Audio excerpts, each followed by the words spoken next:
എടോ കിളവാ, 2 ദിവസം കൂടി ഞാൻ കാക്കും. അതിനുള്ളിൽ അവനെ കിട്ടിയില്ലെങ്കിൽ ഒരു വരവും കൂടെ ഞാൻ ഇങ്ങോട്ട് വരും. അപ്പൊ നിങ്ങൾ ഈ കാണുന്നത് എന്റെ ഈ മുഖമായിരിക്കില്ല. വാടോ.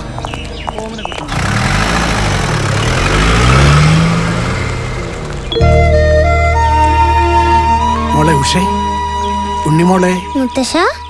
മുത്തശ്ശൻ ഇപ്പൊ മക്കളെ കുറിച്ച് ഓർത്തതേ ഉള്ളൂ. അവസാനം പോലീസും കേറി ഇറങ്ങാൻ തുടങ്ങി അല്ലേ? ഏയ്, അവരുടെ ജോലി അവര് ചെയ്യുന്നു. ഏട്ടന്റെ വല്ല വിവരമുണ്ടോ? ഇല്ല. പിന്നെ ഉഷയും മോളും ഇതെങ്ങോട്ടാ? ബാഗൊക്കെ ആയിട്ട്? ഇവിടേക്ക് തന്നെയാ. കുട്ടേട്ടന് പകരം ബാങ്കിൽ പുതിയ മാനേജർ വന്നു. അയാള് എന്റെ ഭർത്താവിന്റെ സ്ഥാനത്തേക്ക് കൂടി എന്റെ അച്ഛൻ നിയമിക്കും മുമ്പ് ഞാൻ എന്റെ മോളെയും കൂട്ടിയെങ്കിൽ പോന്നു.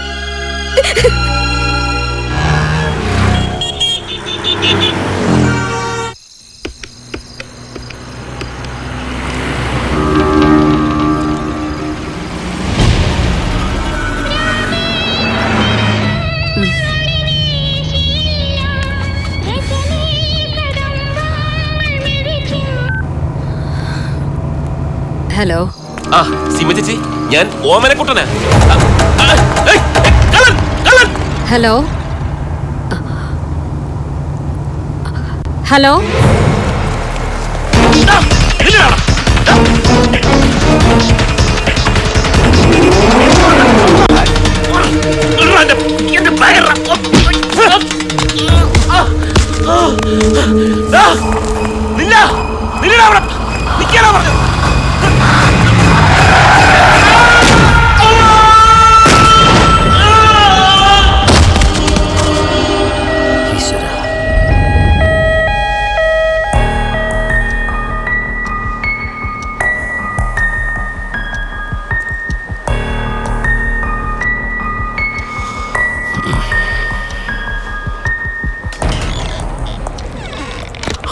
ജോൺ, എന്തായി?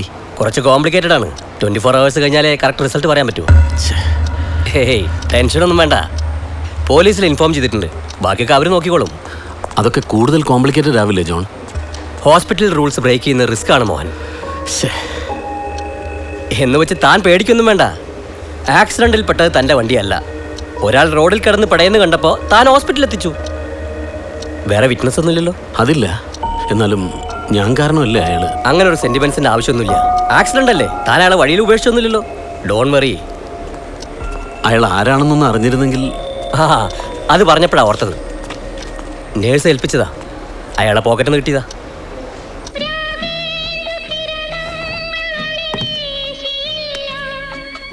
പ്രൊഡ്യൂസർ രാംമോഹൻ ആണല്ലോ. Good morning Mohan ji. Morning ചേച്ചി. ചേച്ചി, are you in Chennai or in Kerala? Chennai തന്നെയുണ്ട്. അല്ല, എന്താ അതിരാവിലെ?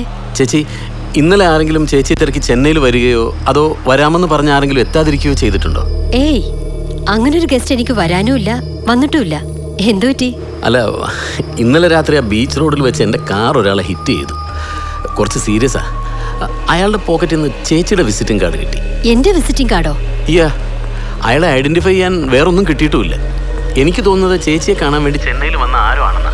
ആ സർ, ഇന്നലെ രാത്രി എന്നെ ഓമനക്കുട്ടൻ എന്ന് പറഞ്ഞൊരു ഡയറക്ടർ വിളിച്ചിരുന്നു. ഞാൻ സംസാരിച്ചു തുടങ്ങുമ്പോഴേക്കും പെട്ടെന്ന് റിപ്ലൈ ഇല്ലാതായി. ഒരു ചെന്നൈ നമ്പർ ആയിരുന്നു. പിന്നെ അദ്ദേഹം വിളിച്ചുമില്ല. ആ നമ്പറിലേക്ക് ഞാൻ ട്രൈ ചെയ്തിട്ട് ആരും ഫോൺ എടുത്തതുമില്ല. ചിലപ്പോൾ അയാൾ തന്നെ ആയിരിക്കുമോ? എന്തായാലും ചേച്ചി, ഞാൻ അങ്ങോട്ട് വരാം, നമുക്ക് നേരിട്ട് സംസാരിക്കാം. Okay sir.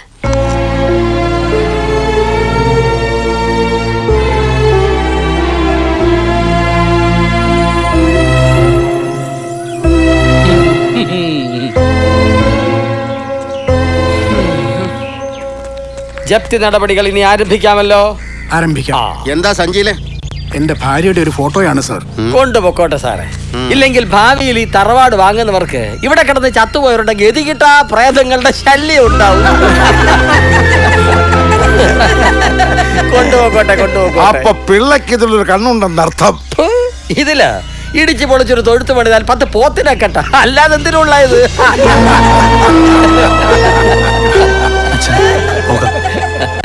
അങ്ങനൊക്കെ പോയാലെങ്ങനെ സെക്രട്ടറി? ബാങ്കിന്റെ നടപടിക്ക് സെക്രട്ടറിയുടെ കൂടെ സാന്നിധ്യം വേണ്ടായോ? ശവത്തെ കുത്തരുത്. ശവങ്ങളുടെ കൂടെ കൂടുമ്പോഴാലോചിക്കണമായിരുന്നു.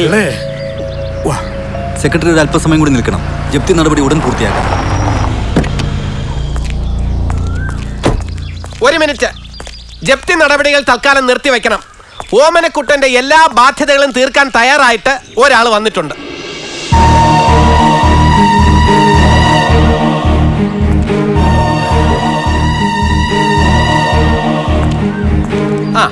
ഇനി ഈ സാധനങ്ങളെല്ലാം ഒരു പോറല് പോലും ഏൽക്കാതെ ഇതേ അവസ്ഥയിൽ അകത്തെടുത്ത് വെക്കാനുള്ള ഏർപ്പാട് ചെയ്താട്ടെ. നീ ആരാടാ? സഹകരണ മന്ത്രിയോ? ഓടിക്കയറി വന്ന് ഉത്തരവിറക്കാൻ. ഈ നാടിന് വേണ്ടി ജീവിച്ച ഓമനക്കുട്ടനെ ഓർത്ത് നിങ്ങൾക്ക് ഒരു അല്പം മനുഷ്യത്വം കാണിച്ചൂടെ? ഈ നാടിന് വേണ്ടി ജീവിച്ചവനല്ല, ഈ നാട്ടുകാരെ മൊത്തം വലിപ്പിച്ചവനാ ഓമനക്കുട്ടൻ. ബാങ്ക് ജപ്തി നടപടികൾ ആരംഭിച്ചു കഴിഞ്ഞു. ഇനി അത് മാറ്റിവെക്കാൻ പറ്റില്ല. നിങ്ങൾ മറ്റെന്തെങ്കിലും മാർഗം നോക്ക്. ജപ്തി നടപടികൾ നിർത്തിവെക്കണമെന്ന് ആവശ്യപ്പെട്ട് കോപ്പറേറ്റീവ് മിനിസ്റ്ററുടെ സ്പെഷ്യൽ ഓർഡർ ഉണ്ടെങ്കിലോ? ദാ സാർ വായിച്ചു നോക്ക്.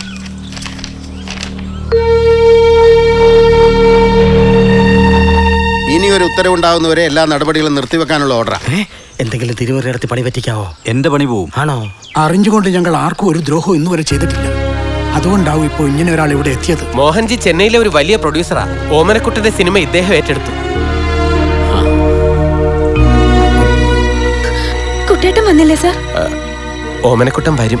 അവന്റെ പേരിലുള്ള ബാധ്യതയൊക്കെ തീർത്ത് ആ സിനിമയൊന്ന് ഇറക്കിക്കോട്ടെ. അതിറങ്ങോ? ഇറങ്ങും അല്ലേ സാർ? അതെ.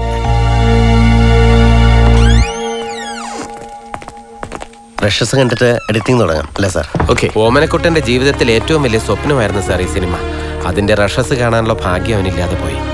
സിനിമ തുടങ്ങുന്നത് ഒരു സോങ്ങിൽ നിന്നാണ്. കഥ ഫ്ലാഷ് ബാക്കിൽ പറയുന്നതായിട്ടാ. നമുക്ക് ആദ്യം മുതൽ കാണാം. ഓക്കെ, ഇരിക്കൂ. ഇട്ടോളൂ.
അച്ഛൻ ഇതുവരെ വന്നില്ലല്ലോ.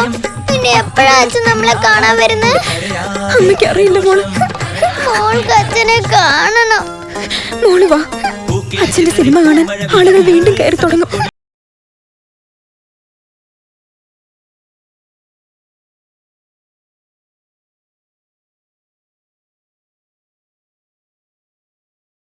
വേണ്ടതായിരുന്നു.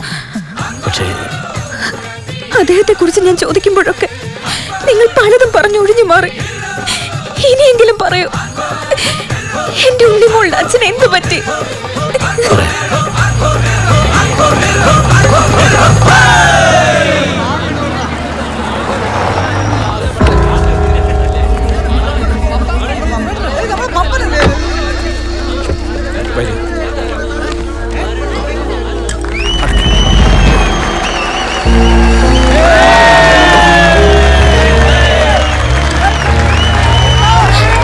എന്താ പപ്പ ഇത്? ഒന്നും പറയണ്ട സർ, ഒരാഴ്ച കൂടി റെസ്റ്റ് എടുക്കണമെന്ന് ഡോക്ടേഴ്സ് പ്രത്യേകം പറഞ്ഞതാ, കേട്ടില്ല. ഇന്ന് തന്നെ ഇവിടെ എത്തണമെന്ന് ഒരേ വാശി.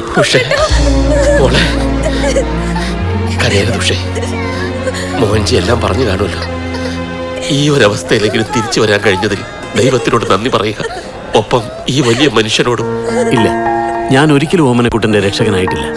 എൻ്റെ ഒരു നിമിഷത്തെ അശ്രദ്ധ കൊണ്ട് നിങ്ങൾക്കിന്ന് ജീവിതത്തിൽ നഷ്ടങ്ങളും വേദനകളും മാത്രമേ ഉണ്ടായിട്ടുള്ളൂ. ഈ വാക്കുകൾ പോലും സാറിന്റെ ഉള്ളിലെ നന്മയുടെ തെളിവാ.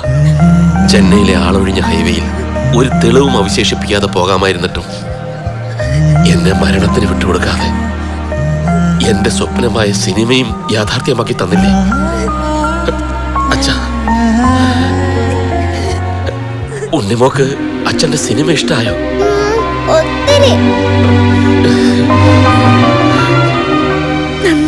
നന്നായിരുന്നു പോലും. ആര് പറഞ്ഞു? ഇതാണോ സിനിമ? ഇതിലെവിടെയാ കോമഡി? അല്ല മലയാളി. നീ സിനിമ കണ്ടോ? എന്നാ ഞാൻ കണ്ടു. ഓമനക്കുട്ടന്റെ ഉള്ളിൽ ഇത്ര വലിയൊരു കലാകാരനുള്ളതായി ഞാൻ അറിഞ്ഞതേയില്ല. കലാകാരൻ കാശിന് കൊള്ളാത്തവനാണെന്ന ചിന്തയും ലാഭക്കുതിയും എന്നെ അന്ധനാക്കി. തിയേറ്ററിനകത്ത് ഓരോ കയ്യടിയും എന്റെ ചങ്കിനാ കൊണ്ടത്. ഇത്രയും എതിർപ്പുകളെ അതിജീവിച്ച് നീ നേടിയതാണ് ഒരു യഥാർത്ഥ കലാകാരന്റെ വിജയം. ഓനെ ഓമനക്കുട്ട, നിനക്കിനി എന്തിനുള്ള സ്വാതന്ത്ര്യമുണ്ട്? നാടകം കളിക്കണോ? ഞാൻ സ്റ്റേജ് കെട്ടിത്തരാം. സിനിമ പടം പിടിക്കണോ? ഞാൻ പ്രൊഡ്യൂസ് ചെയ്യാം. പക്ഷേ ലാഭം കിട്ടണം. ലാഭം ഉണ്ടാക്കും. ഓമനക്കുട്ടനെ വെച്ച് ഞാൻ പടം പിടിച്ച് ലാഭം ഉണ്ടാക്കിയില്ലെങ്കിൽ ലാഭം ലംബോദരം പിള്ള എന്ന എന്റെ പേര് എന്റെ പട്ടി കിട്ടും. അല്ല, നിനക്കിടും.